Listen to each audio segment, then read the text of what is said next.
Are you tired of advertisements? You can listen to this episode and more ad-free for only $1 a month by supporting the show on Patreon. Visit monstersamonguspodcast.com and hit the Patreon tab for more details.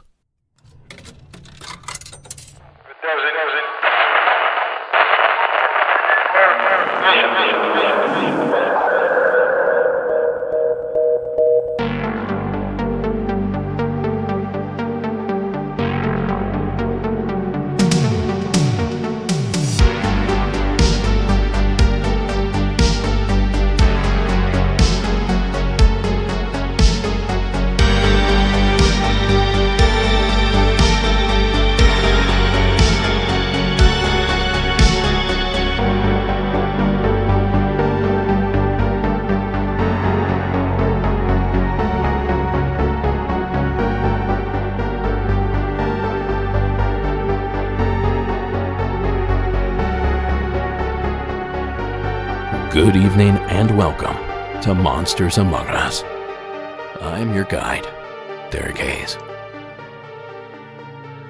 Welcome back, ladies and gentlemen, to another installment of the program. I'm super happy that you decided to join us this evening. Now, this is the point where I usually tell you we have an amazing show lined up for this evening. And we just might.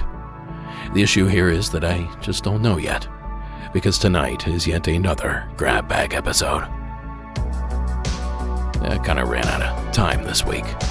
It's the end of the season and had a medical procedure this week that, don't worry, everything's fine. Just a lot going on and, well, I'm pressed for time. And instead of skipping this week and playing a Beyond episode or something, we're just going to throw some calls out there and see what we get. So to kick us off this evening, we begin in the state of Florida. Stephanie, welcome to tonight's program. Hi, Derek. This is Stephanie from the Tampa area again. Been waiting to tell you this story, and I got permission to relate it to you. This story takes place in northern Michigan, but it actually happened in Farmington Hills, Michigan, the principals. So my husband's family lives in northern Michigan here, and his cousin owns a gallery, an art gallery. And when she has customers in her gallery, she, likes to chit-chat with them and ask them where they're from and things like that. And last summer, she discovered that a customer came in and she was talking about where she was from. And she said, well, we used to live in Farmington Hills. So when they're talking, they found out that they both lived in the same house. Now, here's the weird thing about the house. My husband said it was really spooky to go stay there and be in when he was a kid. And his cousin that owns the art gallery, her brother, used to see an old woman in this big mirror that was on the landing on their staircase and was terrified of her, just terrified as this image appeared to him and scared the heck out of him. So in the course of this conversation, and they discovered they lived in this exact same house, and the patron said, oh my gosh, we had to move out though. My son is very autistic, and he would just scream and was terrified and kept saying stuff about the old lady in the mirror, the old lady in the mirror. And then he was so disturbed from living in the house and was so distraught that eventually they sold the property for that reason and moved out. So anyway, I just thought that was kind of an interesting little spooky synchronicity. And hope you enjoyed it. Thank you.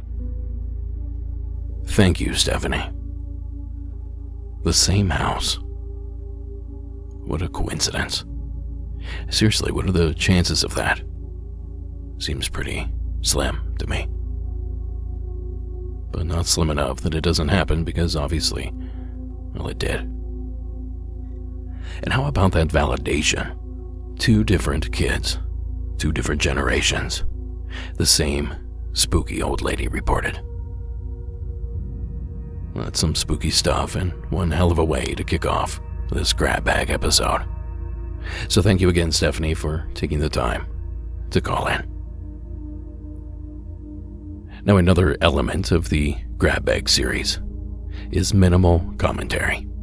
You'll hear very little from me throughout this episode, which means you get more calls calls like this one from Anonymous, in parts unknown. Hi, Derek and everybody at the Monsters Among Us group. I really appreciate everything you all do. Your podcast is our family's favorite. We all love to listen to it. And I just have a quick story. It's not very long, but it's pretty interesting. Back when my husband and I were dating, we were 21. We're 38 at the time now, so that gives you an idea of the time frame. I lived in a farm about 10 minutes outside of Williamsport, Pennsylvania, and he lived in a tiny, small town about a half an hour drive from my house. And I would say it was springtime. We hadn't been dating super long. And to get between our houses, you could either take the highway, which was a little bit longer, or you could cut a few minutes off of your time if you took these twisting, turning back roads that went kind of up through the mountains, a lot of trees, a lot of farms, that kind of thing. So this one night, it was after dark. It was a clear night, and we're driving from my house to his house in his truck. Headlights are on because it's dark, and we're driving along, talking. Like I said, we hadn't been dating super long, but long enough we were starting to get pretty comfortable around each other. And we come kind of up this little hill, and there is a road sign, a warning of an S-curve ahead. And there was this shadow that moved very quickly in front of the truck, and we could see, it's kind of hard to describe, but we could see that it kind of blocked the light from the headlights of the truck from reaching this road sign. So there was like a silhouette. There was no details or anything, but there was a definite sharp silhouette, a shape that we could see move across the front of the truck, not very far ahead of the truck, and across this road sign, and then disappeared off the right-hand side into the darkness. And this is going to sound so strange, but a recent call that you had is what kind of inspired me to call in with this story. It was the Grim Reaper, a very tall, thin, cloaked figure, and it was carrying a scythe.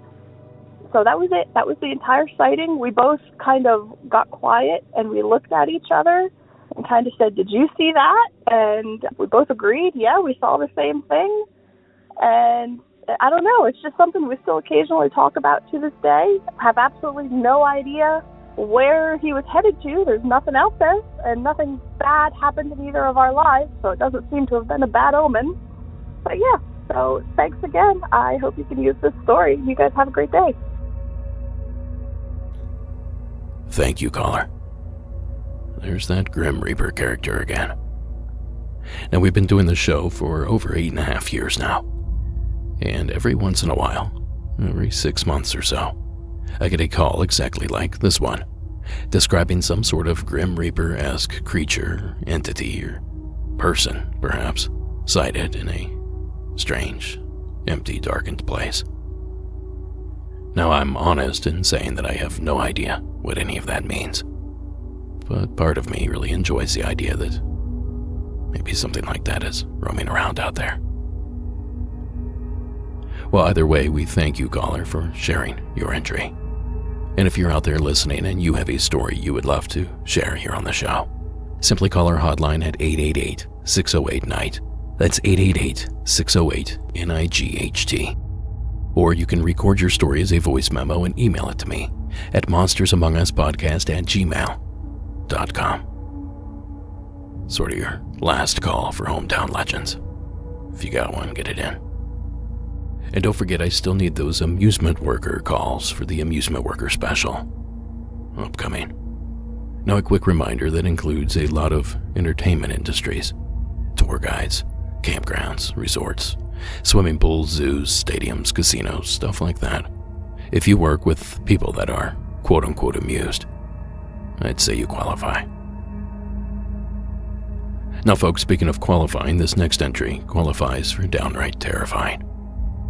If you don't believe me, just ask Gerald out of Pennsylvania.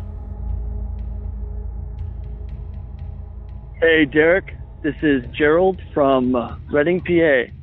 I've been listening to you since 2017, man. A big fan for a long time. Used to get the Cryptid Crate, too. But anyway, my family, my wife, 2 kids, we went to Delaware to go to the beach last summer. And on the way back, we were taking, I think it was North DuPont Highway. Probably about 1, 2 o'clock in the morning. And we noticed this helicopter was behind us, up in the air. It's not like too far up, but probably a couple hundred feet up. And it would go from side to side. And then it turned into a black triangle. I swear, we were so blown away. Kept looking up, and it was a chopper at 1 minute, Derek, I'm telling you. And all of a sudden, it was one of those black triangles that people always see. And it was following us for probably about 20 minutes, and we were all alone. We was so creepy, man. Probably some government aircraft or something. But it was crazy because it was just us. My kids were sleeping, my wife was driving, and there's this, like, triangle. Then it was a helicopter, then back to a chopper, and then it was gone. It was so crazy. Like I said, I'm a big fan. I miss seeing you on Paranormal, caught on camera. I love you on there. I don't like the Ben Hansen guy. You should come back. I absolutely love it, man. Have a good one. Keep it up, Derek. I love the show, buddy. Bye. Thank you, Gerald. Since 2017, and a Cryptic Crate supporter. I appreciate the long-time support, Gerald. Mighty nice of you. Now, what I don't appreciate is the thought of these big black triangles disguising themselves as helicopters and God knows what else. It was scary enough knowing these things could be on you in seconds, seemingly traveling at light speed. So to learn that they can sneak up on you as well, not my idea of a good time, but I still want to see one. So thanks for the taste, Gerald. Maybe one of these days.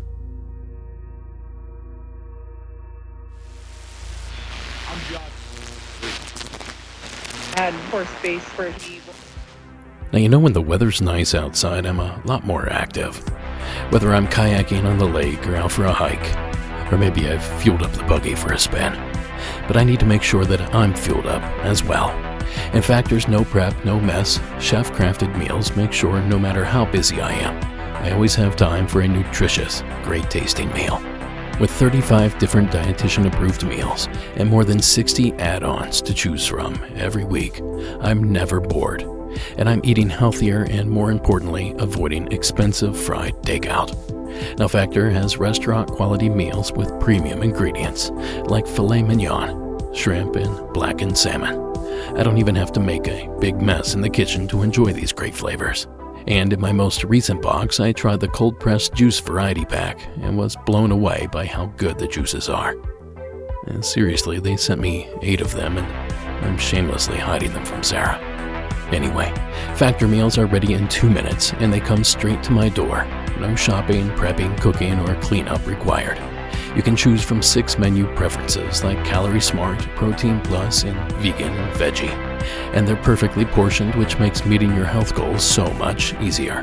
Head to factormeals.com/MAU50 and use code MAU50 to get 50% off your first box, plus 20% off your next month.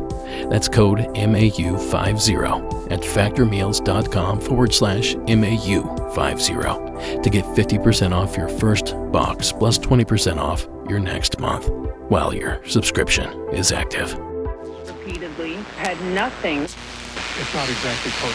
Correct. From the field at a time period, so he was just supposed to be reporting for the court. Now, folks, for this next entry, we take a trip all the way down to Australia, where Georgie is waiting with an entry. Hey Derek, my name's Georgie. I am calling, or voice messaging much rather, from all the way down under in Melbourne, Australia, about a incident that happened to both me and my mum back in 2016 to do with losing our family dog and hearing him from beyond the grave or beyond the Rainbow Bridge. To preface this, I'm going to say that my mum and I are very big believers in the paranormal. Definitely believe there's another worldly sort of sense out there. Like, we're very heavy believers, and for some reason I seem to be extremely susceptible to things happening to me, which I'm sure I'll call back at one stage and send in some other stories or whatnot, but this one was just sort of the more predominant one because I experienced it with my mum. It's my only experience that I got to speak about with somebody else because they also shared it with me, so it also just comes to front of mind. So back in 2010, we adopted a dog. My family's very heavily involved in going out to shelters and rescuing dogs that are about to be put down or euthanized. So they do death row rescue.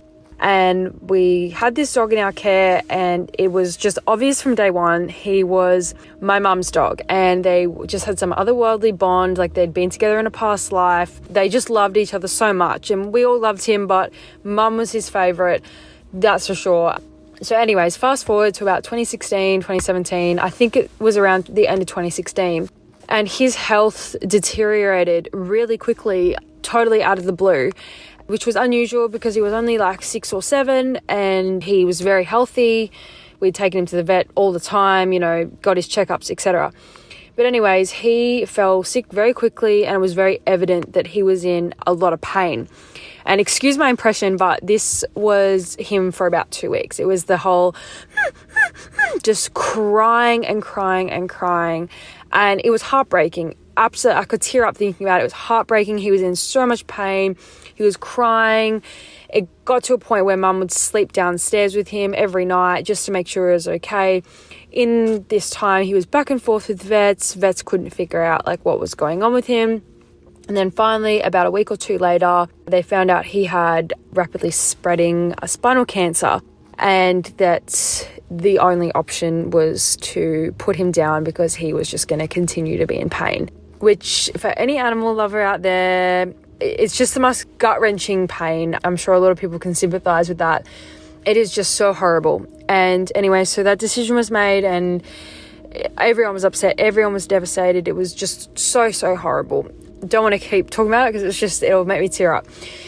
And then fast forward a week later, my mum and I are downstairs in the living room, and just for reference, our living room is right next to our staircase, which is a totally open staircase, and upstairs, the hallway is sort of shaped like an L. Above the living room is my parents' room, and then it sort of hits that 9-degree angle in the L, and it goes the other way and up towards our rooms. All the rooms and the hallways, they're timber flooring, so you can hear anyone walk across it, you can hear a pin drop up there. So we were downstairs, and this was late at night. Both me and my mum are night owls. This was maybe 11 or 12 at night. So back in 2017, I was about 17 years old. It was just me and my mum downstairs. And we heard the distinct cry. It was the dog cry. And my neck has never swung to the right quicker. I got whiplash. And we were like, oh my God, did you hear that? And she was like, tell me you heard that. My mum was like, tell me you heard that. And I was like, yeah, oh my God. And then as I said that, we heard what sounded like our dog walk around the hallway as if he was walking to my parents' room or walking to the other bedrooms upstairs. And that went on for about 10 to 20 seconds, but it felt like obviously a lifetime. And because back then I was 17, I was a lot more easily spooked than I am now. I have a lot of stuff happen to me now that I just sort of go, oh, whatever, it's a ghost. But back then I was easily spooked, and even my mum was very spooked. That was crazy. And then fast forward every few months or so, my sister would say, it sounds like the dog's walking to my door. It sounds like the dog's walking to my door, which was exactly what we heard downstairs when it sounded like he was walking up and down the hallway. And we never told her about this story because she's younger than me. We didn't want to frighten her, whatnot. So it sort of just corroborated with our stories, and both me and my mum were like, wow, that's insane. And I guess kept telling her, oh, maybe it's, our old dog Louie, just calming her down because she was easily scared, the poor thing. Or I was like, no, you're just, it's just the floor creaking or whatever. I actually probably even haven't told her the full story yet. But fast forward maybe a year later, after our dog had passed, or after my mum and I had that occurrence, she went to a psychic, and we've been to this psychic. Both me and my mum have been to this psychic multiple times. She's great. She's very reputable. We've always found her very good. And my mum hasn't posted anything of our dog passing. It's also been a year. No one's posted anything about it. And the first thing our psychic said when my mum walked in was, oh, you've got a dog here with you. Oh, that's so sweet. And my mum just burst into tears at this point. And what was really weird is one of the following things she said after that to my mum was that, oh, he's with you all the time, and that he will not cross over until you cross over. So he's waiting in this limbo period, but he's attached to you in that house because you rescued him and you brought him back to that house. And he's saying, thank you very much for rescuing him. And my mum got straight on the phone to me and told me that, and I was in tears. I was like, oh my God. And it was just all these little pieces with like my sister and the psychic. It just all sort of, not that we ever doubted ourselves, but it just sort of came back and was like, wow, that did happen. You know, we're not crazy, you know. Yeah, that's my story. But yeah, thank you for giving people a platform to be able to speak about these stories without sounding crazy. I listen to your podcast. My mum listens to your podcast. Big love all the way down here from Australia. Thank you very much. Well, big love from up here in the States as well. Thank you, Georgie, for calling in. Now we're coming up on a year since I lost my dear sweet Annabelle, my ride and die for the last 10 years. Well, she died 10 days after her 10th birthday of nasal cancer, despite every effort we could possibly make to keep her with us. So I feel your pain, Georgie, but I do admit I am a bit jealous about this. While I have had plenty of dreams in which Annie visits me, dreams that feel very realistic, I've not seen or heard anything that makes me think that her spirit is here, which I suppose I should take as a bit of comfort, because I hate to think she'd be waiting around all this time for me. Touching stuff and sad stuff, but we thank you, Georgie, for sending it in.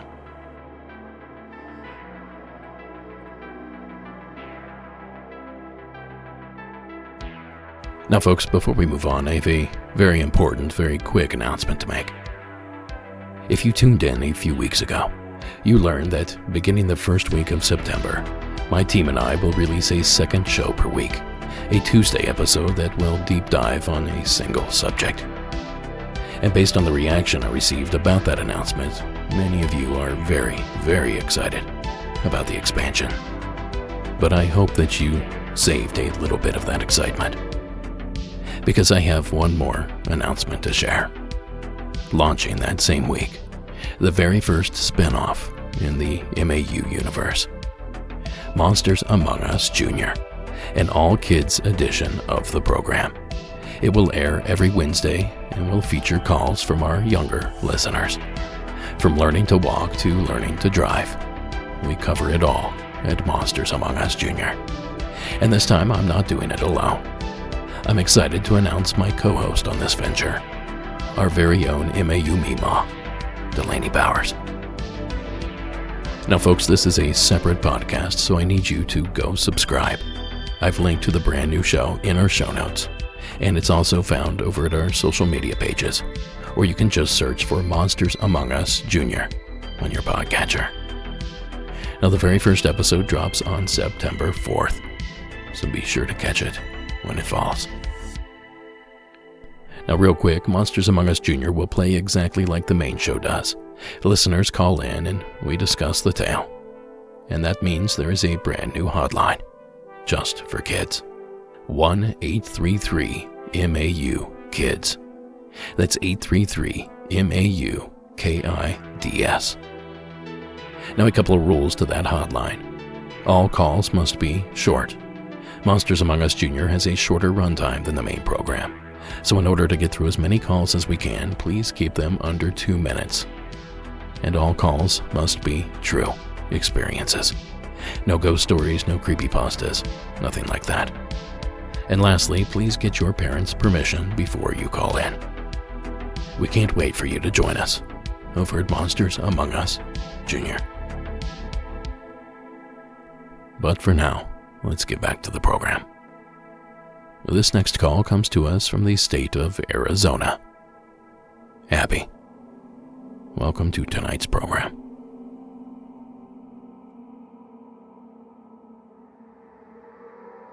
Hi, this is Abby from Flagstaff, Arizona. I've been calling quite a lot. I have so many spooky stories to tell over my life, and I've just been so inspired by everybody's, honest reports and stuff. And so this incident happened recently. Me and my partner were walking at night, and where we live, Flagstaff, Arizona, is right by the four corners of the Navajo Nation.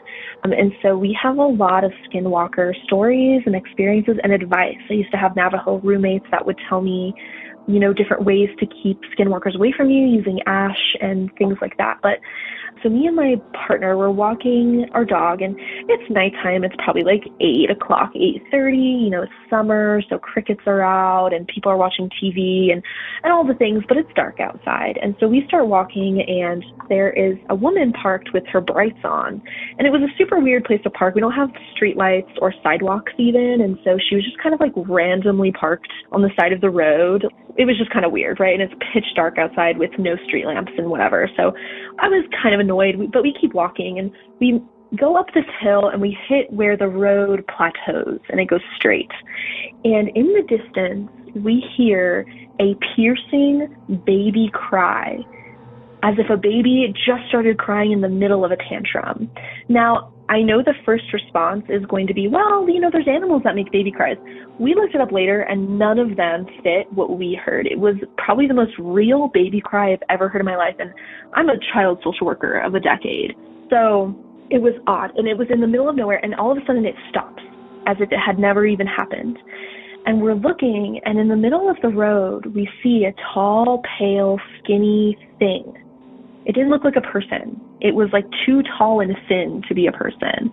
And we freeze in our tracks, and our dog is acting super weird. I'm refusing to move. My partner's kind of posting up a little bit, like he's going to fight it. I'm like, no, we're leaving, like right now. But we're frozen, and we hear one singular footstep. Now, this road has rocks and dirt and whatever, so you could clearly hear us walking. That's when I noticed that there were no other noises. It was silent.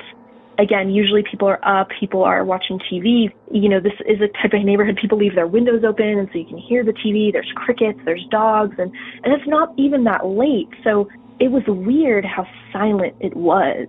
And we hear a footstep, and then we hear the baby cry again. No other noise. And again, it was as if it was the middle of a baby's tantrum. There was no workup to it. There was no parent comforting this baby. There was no footsteps as if somebody was taking their child on a walk.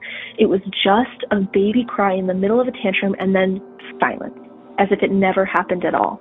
It did that twice. We heard the footstep. We saw the figure. And I turned around and I started walking as fast as I could. I had such a dreaded feeling in my body. And I don't get spooked like that at night.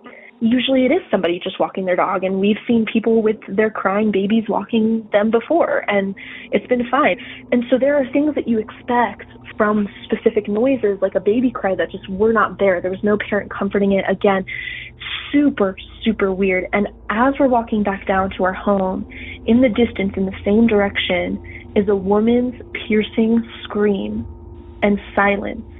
And I don't know if that was somebody. I don't know if it was the skinwalker. I don't know what it was, but it scared me to death. I was so upset. But anyways, I just wanted to know what you thought, and thank you for your time. Thank you, Abby. Strange creature. A crying baby in a screaming woman. It would take a brave soul to investigate all of that. And I don't blame you for not wanting to do that. But I think I'd probably have called the cops on this one, just in case there was some sort of non-paranormal emergency going on there. You can never be too careful. And after all, that is what they're paid to do. So when in doubt, tell somebody about it. But that said, this was a terrifying entry, Abby. And we can't thank you enough for calling it in. Now, folks, I have to pause really fast for a few advertisements. But I'll be right back with more terrifying material. Give you songs to get you through your weekday afternoons. Se anuncia que fallece el jugador por una insuficiencia officer of LA Care Health Department.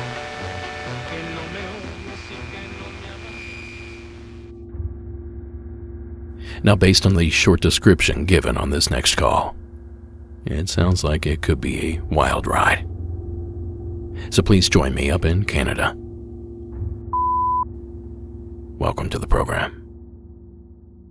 Hi, Derek. I wish to remain anonymous with this story. It's kind of really bizarre. It happened around 94. I just got my first car, and a friend of mine was driving around with me, just whatever, enjoying the fact of the wheels. And we decided we were going to go look for the spot in the woods. We used to go back in high school, and this woods was supposed to be haunted. Like, there was stories about satanic rituals and murders, and KKK was hanging people there. I heard one person tell me. I really don't know what was going on with this place. I know we used to go up there and have bonfires and drink. It was a very popular spot on Halloween. A lot of places people thought was haunted, so there was a lot of parties and that went on in these woods. Anyways, we decided to go look for the spot for something to do. We were just bored. And we went driving down the road looking for it north of the town we lived in. And I had a pretty good idea where the spot was, but I wasn't able to find this. There was a dirt road you used to drive in off the main road to get into it. And for whatever reason, we couldn't find this dirt road, which was we thought was kind of odd at the time. My friend was insisting the spot was somewhere else, and I thought, no, we're in the right location. This is where it is. Anyways, after a little bit of debating, we decided to pull the car over and have a look in the woods along the road. Because I was pretty positive this is where we used to turn in, but there was no road there. So we started walking along, and we saw there was a pathway between these cedar trees. And it led alongside into the woods a bit deeper, and we followed along. And as it turned deeper into the woods, there was two trees that the path passed between. There was these weird, pentagrams, something carved in the trees on either side. No, I just figured some kids had done that. I mean, typical teenagers. I'm sure you've seen stuff like that plenty of times before. Now, I should mention that when we were walking along, we had a bag with us, and the bag had a knife in it, and I think some lighter fluid, and a dime store copy of that Simon Necronomicon, which I don't know why we had it. We weren't devil worshippers. We didn't do that type of thing. I think we brought it for shock value. I don't know. It was in the bag anyways, and I think we brought the bag because a knife was in there and the lighter fluid. I think we forgot even that the stupid book was in there to begin with. So anyways, as we were walking along the woods, we came to this dam we used to cross. I think an old mill used to be there, I was told. Anyways, this was the spot that we used to go to back in high school and that. We used to the fires at. So it was later in the evening, like the sun was starting, it wasn't quite going down yet, but it was getting that time. And my friend was a bit of a weirdo, and he decided it might be a good idea to take that Necronomicon book and carve one of these symbols in the ground, which, given this place's reputation, would scare people. Okay, whatever. This wasn't what we set out to do by any stretch. We just happened to be out there. We looked at the bag, saw the book. He thought this was a good idea, so that's what we did. So we took the knife and started carving this symbol in the ground, had a laugh or whatever, about it. And as we're digging down in the ground, we found there was like something under the ground that it was harder than the dirt. Now, this is the middle of the woods, right? It's not like there's a road or anything that came through there. There was just trees and that and a pathway, So as we were digging down into the dirt, we found it was like asphalt. And as soon as we found the asphalt, we started thinking these stories about satanic rituals and murders, and maybe someone dumped some bodies there and put asphalt on top of them to stop the ground from eroding away and people wouldn't find them. This was our mentality anyways. So as we started digging the asphalt up, we started getting more and more obsessed with digging this hole. And I can't begin to explain to you why that's the case, but that's what happened. And it was getting darker now, so we lit a couple fires inside this hole so we could see what we were doing. We're digging. I guess we figured we found a skull or something we call the cops, right? I really don't even know what our mentality was at the time. We just were digging this hole and we were getting kind of obsessed about doing it. Well, it gets dark, and this was a dark night. There wasn't much of a moon, and we had barely any light from these two fires at this point because they weren't really shining into the hole that we're digging. So I said to my friend, why don't we go back to my house and get a shovel and a flashlight and come back and do this proper, right? At the time, it sounded like a good idea. In retrospect, it was probably pretty dumb. This whole entire story is really dumb. I'm not really proud about it. I'm just saying this is what happened. I should add that I'm a pretty avid outdoorsman. I like to hunt and fish, ride ATV, that type of thing. I'm pretty conscientious about leaving fires in the woods, open fires.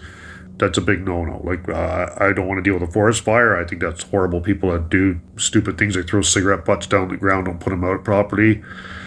So anyways, I said to my friend, we need to put these fires out. So we took the dirt from the hole that we had dug and we threw it on top of these two little campfires we had burned on either side of it so we could see. And this is where things start getting really, really bizarre. Because the moment the last little bit of fire was extinguished, on both of them. Now, it's pretty dark in these woods. Like I said, there wasn't much of a moon, I recall. I mean, even there was even some moon. We were surrounded by trees. Like, there wasn't a lot of opening in that, and it was just dark in there. And as the last fire got put out, across this cornfield, this pathway ran alongside a cornfield as a T-section from this dam, right? So we're kind of like in the intersection between them. Across the cornfield, maybe it sounded like about a mile away, it sounded like a big dog barking, which on its own isn't really anything to be concerned about. Well, within a couple of seconds, it sounded like from one dog to a pack of dogs to 100 dogs, and it was getting louder and louder and louder. And it just sounded like it was a noise I can't even describe. It sounded like dogs barking and something like was getting ripped to pieces that would die. That's the best way I can explain it. And this sound was like a fan belt when it gets loose in your car in the wintertime, that squealing noise it makes. It's squealing and squealing and it's barking, and it was getting louder and louder and louder and louder. Now, back in the day, I saw the Ramones at a small club at a place you wouldn't expect to see them play. And the Ramones are one of the loudest bands on the planet. In a small club, they're twice as loud as they are in an arena. This was just as loud as that, if not louder. And it was coming across this cornfield in a matter of seconds, like less than a minute. This thing went from a mile away. It's only a couple hundred yards away at the most. And it was bearing down on us faster and faster. It was getting louder and louder and louder and louder. And something snapped in my head, and I turned around to my friend, and I screamed at him, like, what the is that? Like, I mean, sorry my language, man, but that's what I said to him. He had a look of absolute terror on his face. His face was white. His eyes were bulged out. I don't think he heard me. I think he might have seen me move and look towards him, and it broke the spell he was under. And he just kind of slowly looked at me, and he just turned around like a shot in the woods. And the next thing I recall, we were maybe halfway from where we were to where the car was parked. It was absolutely dead silent. Not a cricket, no nothing. No late summer, we expect wood sounds. This was dead silence. It went from being like louder than a friggin' Ramones concert to like just the most quiet place you ever could possibly be. And we were pushing our way. We weren't even on a path at this point. We just ran in terror, right straight in the woods through the bushes and whatnot. We fought our way back to the car. I ran around the side, the driver's side. My hands were shaking so bad I could barely put the key in the lock. This is like an old 70s car I drove. I get my door open. My buddy's screaming at me, open the door over and over again. I remember I got in the car. I pulled his side open. He got in the car. I start the car up, flipped the lights on. It was one of those little pulled switches in the dash. Nothing happens. The car started, but the lights didn't come on. I didn't really even care at this point. I just stomped it, and we went flying down the road. I got maybe 100, 200 yards away from the spot, and the lights came on by themselves. Now, granted, the switch was pulled out, and they would have come on if it was working properly, and I never had a problem with this car prior to this or after, but this particular night, it took about 200 yards away from the spot, the lights came on, and everything was working fine in the car, which I thought was kind of odd. And we drove a while down the road, quiet, and I finally at one point I just pulled over and looked at him and said, what the hell just happened? What was that? I couldn't even believe it. And he just said, I don't know. I don't know what that was. I have no explanation whatsoever. So anyways, we went on home. I dropped him off, went home. I went to bed. The next morning I woke up. And I remember thinking maybe I dreamt it. My phone rang. And it was him on the phone. And he's like, did that really happen last night or did I dream it? Like he thought the same. It was so surreal to us. Like it changed both our perspectives on what we believed to be real or possible. It literally changed us. I'd never forgotten that night. This happened to me, this is like probably 94 when this happened. I can remember it like yesterday. It was absolutely terrifying. I actually went back to that spot one time after this, and I have a second story to tell you. Also bizarre, not quite as terrifying as this one, but still pretty creepy. I'll add that on. This is getting kind of long, but I just want to say I love your podcast, man. I hope you can use this story. I hope you enjoy it. Great job, man. You do a better job than you're just as good at doing a job as Art Bell is or did, man. You're doing really fantastic. I'm a Patreon. I love your show. Thanks a lot, man. You have a great night. Bye. Thank you. Doing as good a job as Art Bell. That's quite the compliment. Thank you for that. And while I do love Art Bell, and I've been listening to him a lot lately, I like to think of myself as different than Art. I like to think of my program as a lot different than his. But I can see why people would draw the comparison, and I'm not mad about it. Now, as for your story, We spoke a bit last week about Bigfoot and its connection with corn, field corn specifically. So what a coincidence it was that this call mentioned a creature in the corn, perhaps. No hint of a Bigfoot necessarily, but didn't get a look at what was going on out there. So I guess it could have been anything. But living up here in the mountains, I can tell you that when a pack of coyotes gets a kill, it is a terrifying sound. And if whatever they're killing isn't dying right away, well, its cries for help are nightmare-inducing. Now, I can't speak for the headlights or any of the other strange activity that was experienced that evening. But all in all, it sounded like an eventful evening. So thanks for sharing your account with us. We appreciate you giving us the time. Now, folks, I'm going to slip one more short one in here before we have to cut back to the break. So please welcome Willie from California to the show. Hey, Derek. This is Willie from California. About 2009, I worked as a security guard at the graveyard shift for a casino up in the mountains. And my supervisor and I, we had to check, called it the pump house. I guess it was wells for the property. And it was probably about 3 o'clock in the morning. And the two of us got out of the car and went to this pump house, and we heard voices. It was our job to make sure it was secure. So we called for the maintenance department to open up the door and let us in. And I waited at one door, and he waited at the other door. And about 20 minutes later, the maintenance department came and let us in, and there was no one there. But my supervisor and I both clearly heard someone's voice inside the building. So I'm not sure if it was a ghost or what, but apparently there was nothing there. I don't know. All right, thanks for the great podcast. I enjoy it very much. I've listened to the entire library several times. Keep up the good work. Thank you. Listen to the entire library several times. That's a commitment that I can appreciate, Willie. Thank you for bumping up our numbers. And thanks for giving us a phone call regarding your experience. Now, we did a special episode several seasons back that was all about water workers, and I believe this call would have fit right in. I don't know what it is about water. There seems to be some sort of paranormal connection to a lot of it. Well, thank you again, Willie, for sharing that brief but eerie entry. For 28 and 5 RBI, so Adele on News Channel. Lots to get to on every program. and hot just swept the Chicago White Sox.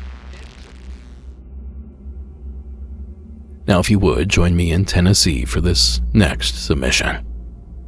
Christian, welcome to the show. Hey, Derek. This is Christian from Tennessee. Just calling with a story that I felt compelled to share. I'm hoping that somebody else out there has experienced something similar. Would love to hear about that. Big fan of the podcast, obviously. Love the work you're doing. So let me jump into it. So I grew up in a small town, Strawberry Plains, Tennessee. It's about 30 minutes outside of the Appalachian Mountains, Smoky Mountains. And we lived on a pretty sharp curve, and that made for some pretty bad accidents. One of the worst being this gentleman came around the curve a little too quick and ended up in our yard. He was very badly injured from the accident. My father ran down to assist. He asked for a glass of water. My dad went back into our home to get the water, and by the time he got back out there, the man had unfortunately passed away. So that was kind of the first weird thing to happen on that land.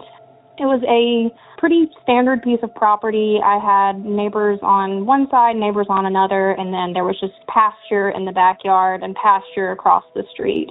So not necessarily, remote, but pretty rural.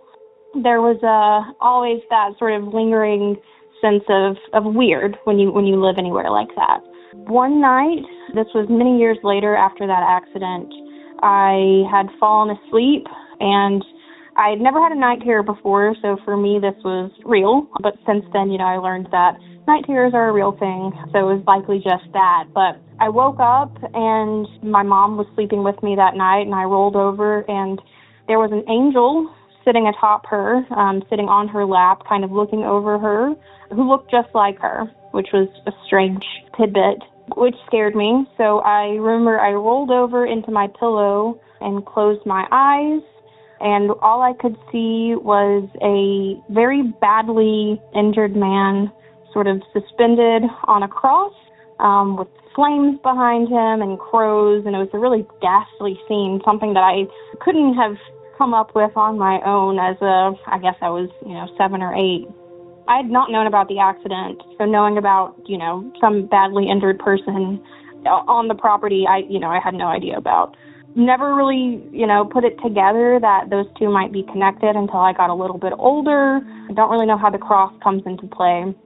Fast forward that same property, a little bit later down the road, I'd say at this point I'm probably 10, 11. I have a sister now. She's 8 years younger than me, so she's very young when this happens. We're both in our respective rooms on one end of we grew up in a trailer, so it was a double wide. How those are set up is you've got rooms on one end, rooms on another typically. So mine and her rooms were on one end of the trailer and my mom's was on another. And on our end, we had the crawl space that led under the foundation of the house. It was just a door with some hinges on it, but it was pretty heavy, and when you heard it close, you definitely heard it close. So one night, my sister and I are both in our beds. We both, at the same time, hear that crawl space close. So we meet in the hallway. We say, oh, what the heck? We run down to my mom's room, kind of tell her what happened. And she was dating my second stepfather at the time, so he had just left our house. So she called him immediately and said, hey, Roy, the girls just heard something. Do you mind coming back? And he said, well, I haven't left the driveway. I saw something dart across the yard. And so from his perspective, he says that he had pulled out of the driveway. Our driveway was pretty long, so he got towards the bottom. He sees this figure sort of running through our yard. So from Roy's perspective, my mom's boyfriend at the time, the figure takes off through the yard and scurries up a tree. And by the time that Roy got over there with his flashlight, he couldn't spot anything in the branches. So that was definitely a strange experience. We started staying at Roy's house a little bit more frequently after that, and eventually even ended up moving off the property entirely. The last sort of weird thing that happened that I remember is we came home to the house one day and our back door was wide open.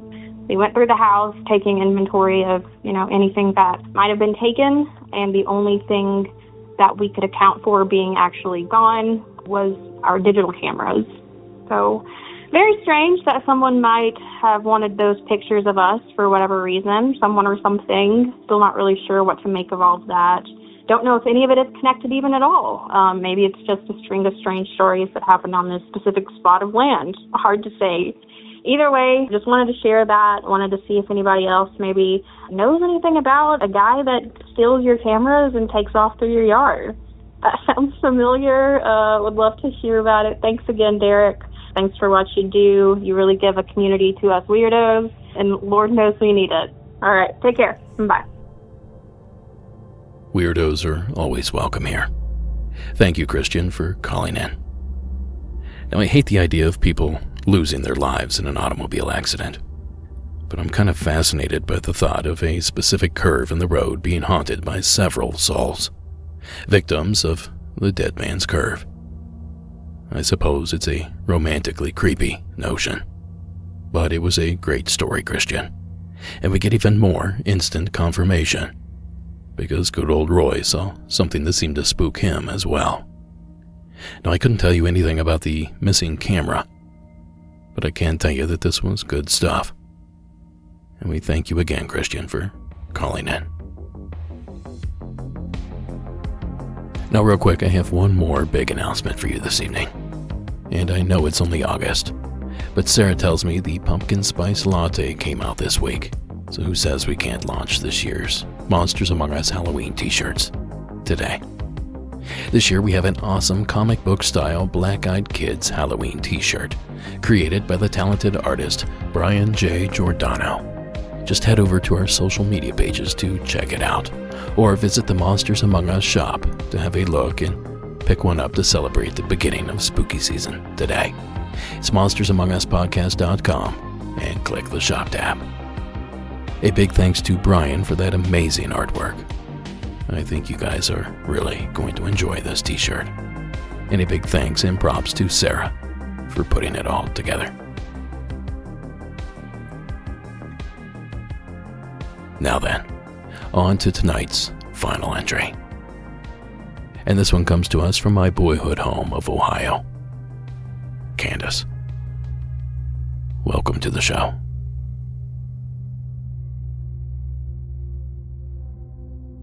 Hi, Derek. My name is Candace. I'm calling from a little town in north central Ohio called North Fairfield.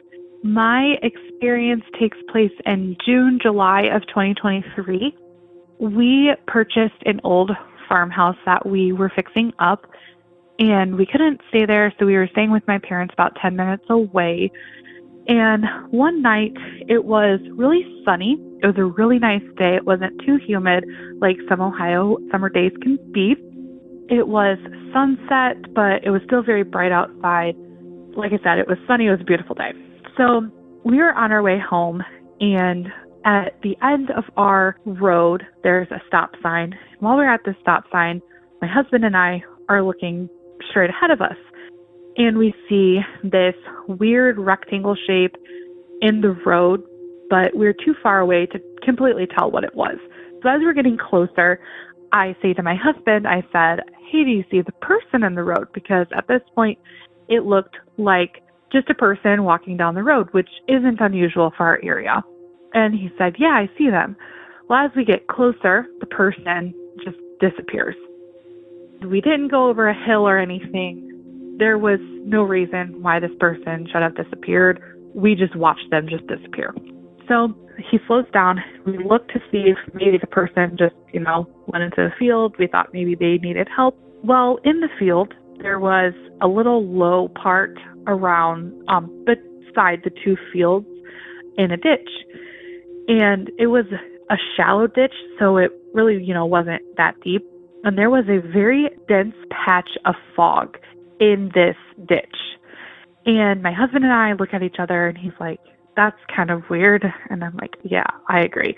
So we keep going down the road, and I'm like, "I can't stop thinking about this." He's like, "Neither can I." So we turn around and went back, and the fog is still there. We don't see anything else, but this fog isn't moving.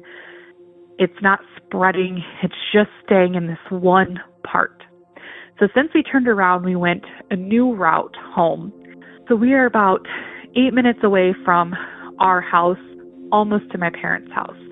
And we see this shape in this field. It looks like a rectangle, and there is a patch of fog under it. So my husband and I look at each other.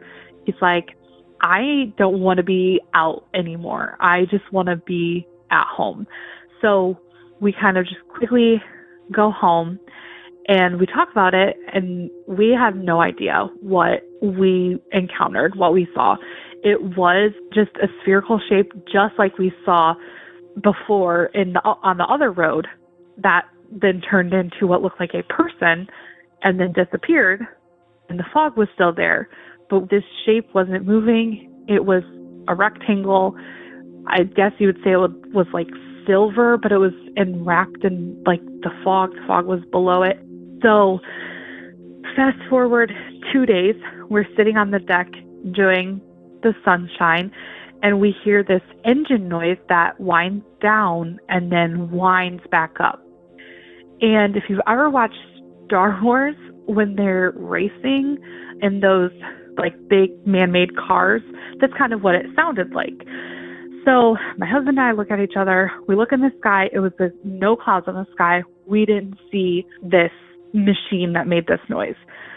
So like 20 minutes later, we are scrolling on Facebook, And the local sheriff's office says if you find anyone or anything in your fields that don't belong, please contact us. I really wish I would have screenshot that Facebook post because they have since deleted it. But that didn't sit very well with my husband and I.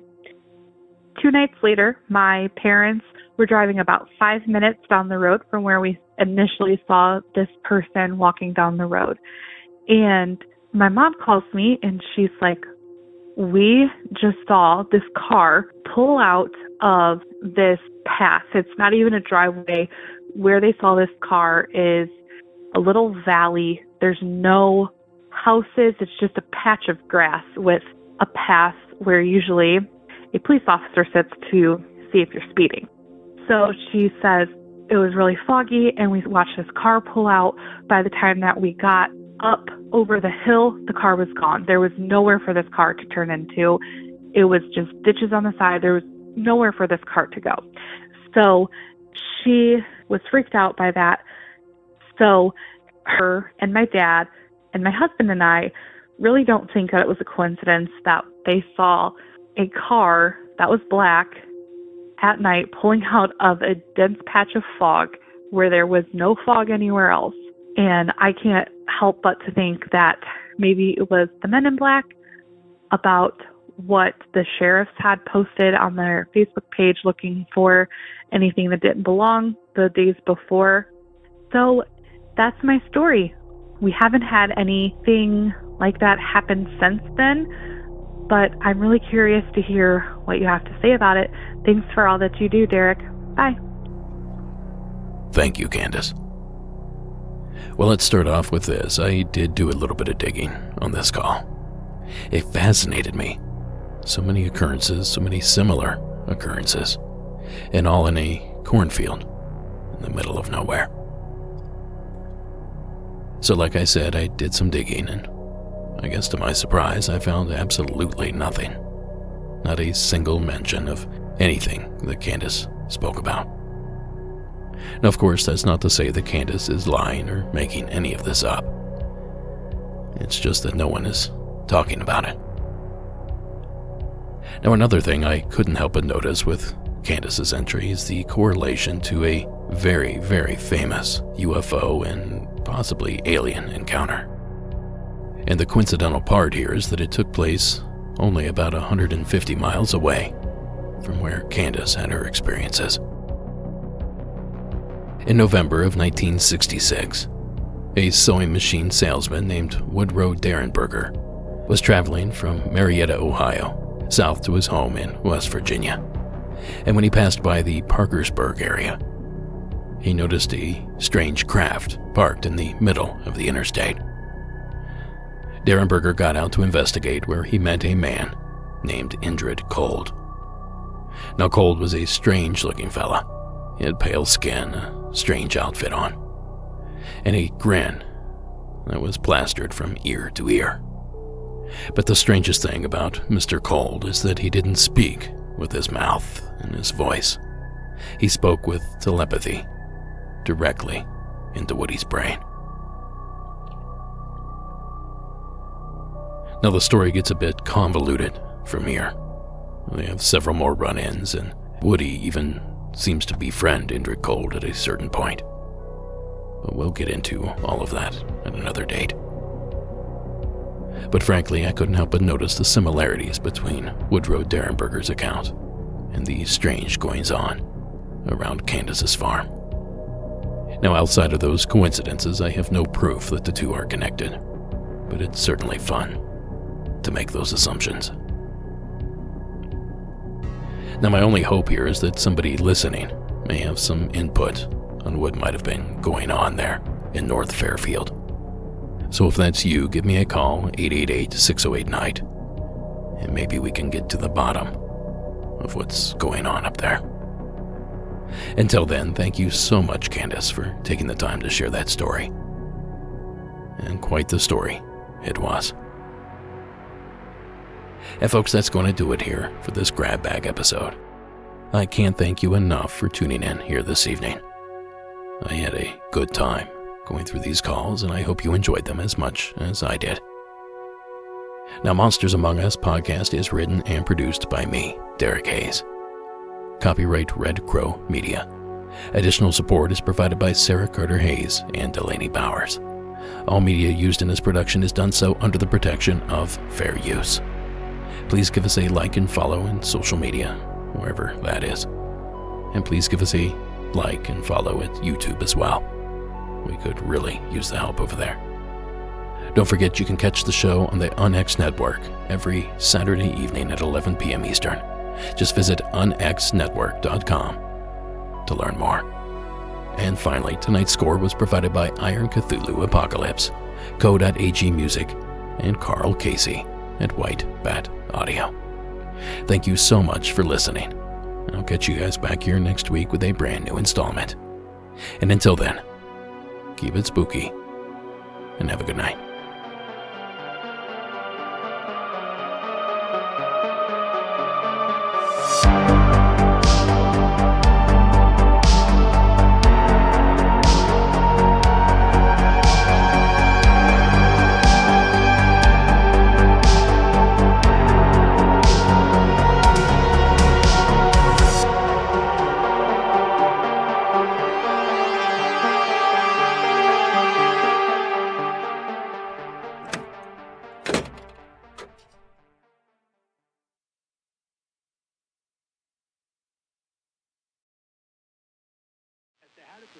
On parsing through the... ¿Todo bien? ¿Bendito Dios? ¿O damos un chequeo? Cabalona, que estás... Temperature, please.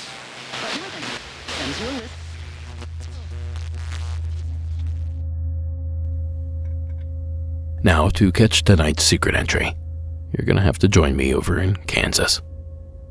Patrick, go ahead with your story. Hey, Derek, this is Patrick from Kansas. This did not happen to me. This is a third-person account. I heard it from my girlfriend at the time's grandma, who we were visiting in Arkansas, and she relayed to us a story that one of her coworkers told her, and it's pretty freaky. So I'll do my best to remember and recount it as she told it. So she worked as a massage therapist in Arkansas. I'm not going to say exactly where, but it's near the Ozark Mountains. And she had a coworker who lived with her family out of town, actually in the mountains, in a house that had a big old plate glass window overlooking, a holler or a valley or something. And she came to work one day, clearly distressed, and my ex-girlfriend's grandma asked her what was up, and she said that she didn't sleep well that night. She's really distraught because she got up about some crazy hour of the morning, like 3 o'clock in the morning or something, to get a drink of water, and she walks out into her living room, and there's her young son, I think she said he was like 8 years old or something, just staring out the plate glass window. She went over to see what he was looking at, and she saw these lights in the sky that were not stars. They were, for lack of a better term, they were UFOs. They were dancing around in the sky, doing all sorts of crazy stuff. And that spooked her pretty good. So that's not the end of it. That seemed to dredge up a memory that she had from her childhood. Her father was a physicist who did work with the U.S. government. And I guess he had a summer home in Arizona that she would stay at during the summertime. And back behind this summer home was a pond that was kind of tucked into like a cattail marsh.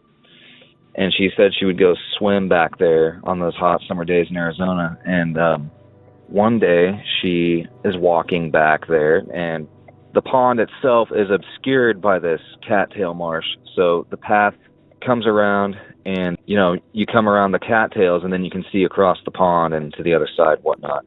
She said she came around that bend behind the cattail marshes and looked across the pond, and there were these 3 figures standing there.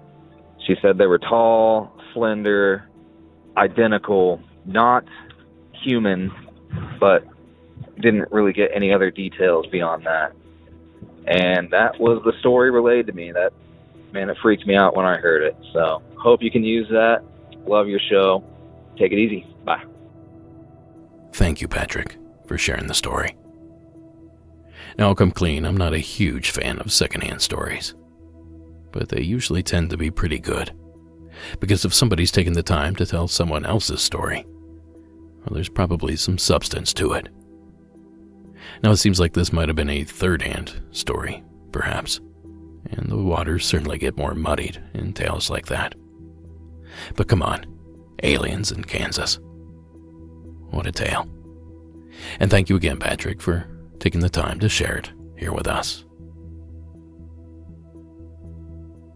Now, folks, this is the point in the evening where I go beyond. And if you'd like to join us over there, it's easy, and right now it's free. Simply visit patreon.com and search for Monsters Among Us podcast. If you join the $1 level, it's $1 a month, that gets you ad-free content. That means all the main shows completely ad-free. The last couple seasons worth, at least. And if you join the $5 level, you get access to all of the bonus content. That means the extension to this episode and countless others. And again, you can do it all for free using their 7-day free trial. Of course, if you like what you hear, there's no harm in sticking around for a month or two. Now, in the Beyond this week, we're doing something a little bit different. You see, I receive calls from time to time of people that have some input about someone else's entry, or some further information that may help us form an opinion. And I like to call these rebuttals, even though most of them aren't actually rebuttals. It's just a clever name I came up with that doesn't seem to fit. But anyway, I got tons of them, and tonight we're going through a whole bunch of them. So sit back and relax as I play the latest round of MAU rebuttals. Hello, this is Nicole. I'm from Ohio. I just finished listening to season 15, episode 13, so the last episode, and there was a young gentleman that was talking about having his doorbell rung by something that looked like a hunchback, small arms, etc., etc. And I don't, and there was monsters and such as things that were suggested that it could be, but the one thing that wasn't suggested was that it was just actually a real human being. We don't know who lives behind every